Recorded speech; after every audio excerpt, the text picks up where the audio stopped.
A classificação do São Paulo sobre o Corinthians para a final da Copa do Brasil é o que vai ficar na história, tá bom? Do torcedor são paulino. Com certeza está na história dos maiores jogos que o São Paulo já fez. Ah, pode não ganhar o título, não tem problema. O que foi feito ontem no Morumbi, isso precisa ser narrado, não só com números, mas também de todo o ambiente, de todo o externo, que faz com que a emoção, né, ganhe forma, ganhe corpo daquilo que se transformou em campo. Aquilo ali foi um recado, foi uma conexão torcida-clube que poucas vezes se foram vistas ultimamente aqui no Brasil. Bom, a começar pela recepção do time, tá? As ruas de fogo, o pré-jogo. E se você pegar as narrações eu digo, as pessoas falando, tanto no rádio, quanto na TV, quanto quem estava no estádio, dizem exatamente a mesma coisa. Por quê? Porque a gente pode ter uma falsa impressão, uma imagem causada e filmada de um ângulo diferente pode fazer com que a nossa narrativa mude. Não, foi exatamente a mesma coisa. O pré-jogo, o aquecimento, o raiar do dia, ali pela região do Morumbi, toda a cidade de São Paulo, você vê diversas pessoas com a camisa de São Paulo. O clima ali por volta do Morumbi já era absurdo ali por volta de 1 hora da tarde. O jogo começou às 19h30.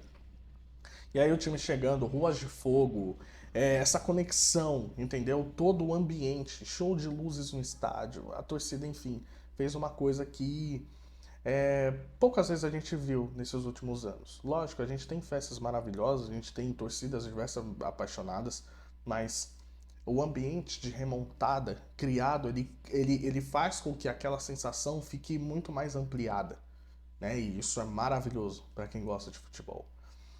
E se tratando principalmente aqui do jogo, a gente viu isso, os jogadores eles sentindo. Por quê? Porque o São Paulo, nos primeiros 15 minutos, presta atenção, São Paulo nos primeiros 15 minutos ele teve 70% de posse de bola, tá bom? Contra 30 do Corinthians. E não é só isso.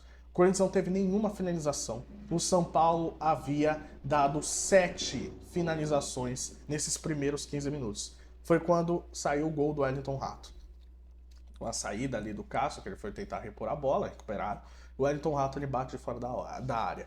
Eu tô dizendo que o São Paulo ele teve 70% de posse e 7 finalizações nos seus primeiros 15 minutos. Isso é algo muito próximo, sem querer fazer uma comparação de qualidade, tá? Mas uma comparação de números e de atuação com o que o Manchester City teve contra o Real Madrid, tá? Na semifinal da Liga dos Campeões. Uma atuação tão perfeita que você via que o gol ia sair a qualquer momento. E isso foi seguindo. E o São Paulo ele consegue terminar o primeiro tempo com 16 finalizações. Sim, o São Paulo consegue fazer 16 finalizações na primeira etapa. Cara, isso é um absurdo, tá bom? Porque se o São Paulo consegue fazer 16 finalizações, tá? E o Corinthians havia dado somente 2 finalizações no primeiro tempo, e você vê o mapa de calor, tanto no Footstats quanto no SofaScore, a área pela qual o São Paulo ele conseguia preencher o seu campo era obviamente no campo de ataque, muito mais próximo da área, mas muito mais ali do seu lado direito. Nada curioso. Por quê? Porque é justamente o lado mais forte do São Paulo nesse jogo. É o lado em que estava o Wellington Rato, é o lado que estava o Rafinha. O que o Rafinha jogou dando suporte, tá bom? Organizando, que ele tem uma saída de bola maravilhosa, né? Ele consegue organizar, ele consegue conectar bem o seu passe para poder quebrar a linha de marcação, jogando a bola ali pro Wellington Rato, às vezes jogando pro Caleri também fazer a proteção. É muito forte. O São Paulo entendeu que esse lado aqui, o lado direito, era o lado que conseguia atacar melhor, ao invés de consertar no seu lado esquerdo. E a superioridade foi refletida em resultado, porque muitas vezes a gente vê uma posse de bola completamente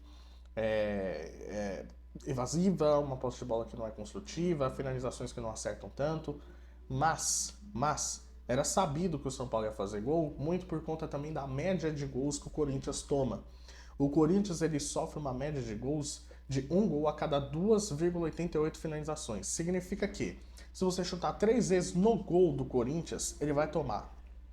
Isso é muito, tá bom? Num time que tem uma defesa respeitosa, né? Com o Gil, com o Cássio, que é um grande goleiro, mas é um time que você não precisa chutar tanto no gol para poder fazer. É um time que toma gol fácil, entendeu? O São Paulo não entendeu isso. Ele foi construindo e a posse de bola do São Paulo e a grandeza do São Paulo fez com que eu discordasse de alguns analistas que estão fazendo o resultado, né, a análise pós-jogo.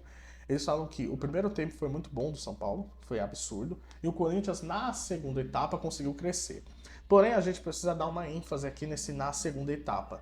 Na segunda etapa, a partir dos 70 minutos. Por quê? Porque o Corinthians, até os 45 minutos finais e até os 75 minutos, o Corinthians não havia finalizado no gol do São Paulo.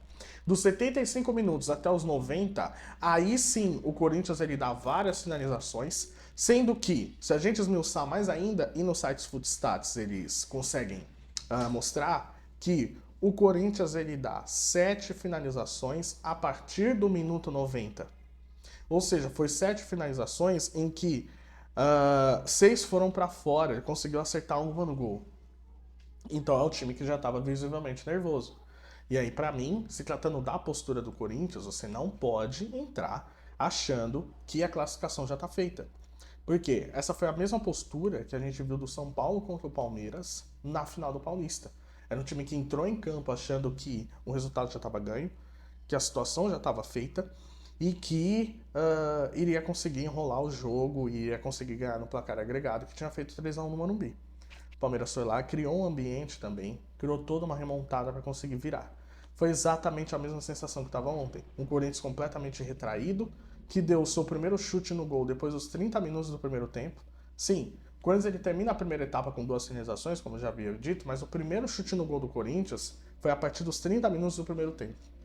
Antes disso, São Paulo estava completamente dono do jogo, e você consegue ver a área de atuação. Corinthians completamente na sua intermediária, tendo o Yuri Alberto ali como figura completamente isolada, Renato Augusto voltando na marcação, e o time não conseguia sair da pressão do São Paulo.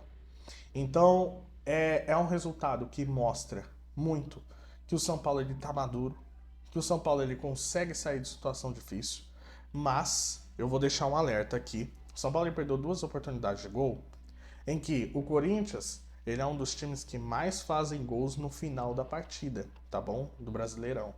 Então, se o Corinthians ele conseguisse finalizar ali, conseguisse fazer o gol, a partida ia ficar para os pênaltis, sendo que o São Paulo perdeu 2 oportunidades claras. Então, tá faltando aquele matar o jogo para evitar com que passe aperto no decorrer da partida. Mas de resto, só tem a aplaudir o São Paulo. Wellington Rato, maior nota do SofaScore, tirando 9. Rafinha foi muito bem, o time como um conjunto foi muito bem, e inclusive o Dorival Júnior, que entendeu que precisava soltar um pouco mais o time, que precisava cativar seus jogadores, e a figura do Lucas Moura. O que o Lucas Moura joga aqui no Brasil é um absurdo. Por quê? Porque é um jogador que está acostumado com velocidade, com arranque, é um jogador que estava na Premier League, então ele consegue se sobressair demais. Uma das maiores notas também do SofaScore.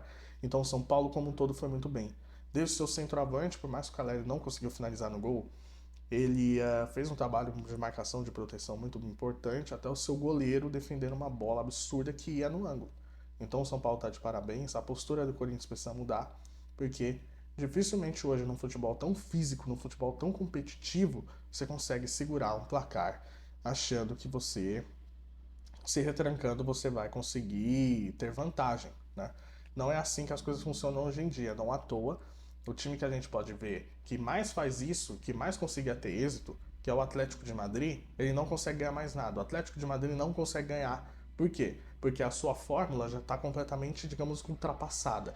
Essa fórmula de jogar por uma bola, jogar para contra-ataque, não consegue. O Corinthians tem material humano para isso. De resto, parabéns São Paulo, parabéns para a torcida, parabéns para todos que conseguiram criar um ambiente. E não só por acaso, eu gosto muito de fazer prognósticos, de fazer estatísticas, de fazer probabilidade. Hoje, o São Paulo é favorito sobre o Flamengo, sim. Se é pra gente apontar um favoritismo, é do São Paulo. E a torcida entendeu isso, o time entendeu isso. E agora, vamos ver o que vai acontecer daqui a um mês. Mas, parabéns, acho que é pouco para a torcida São Paulina.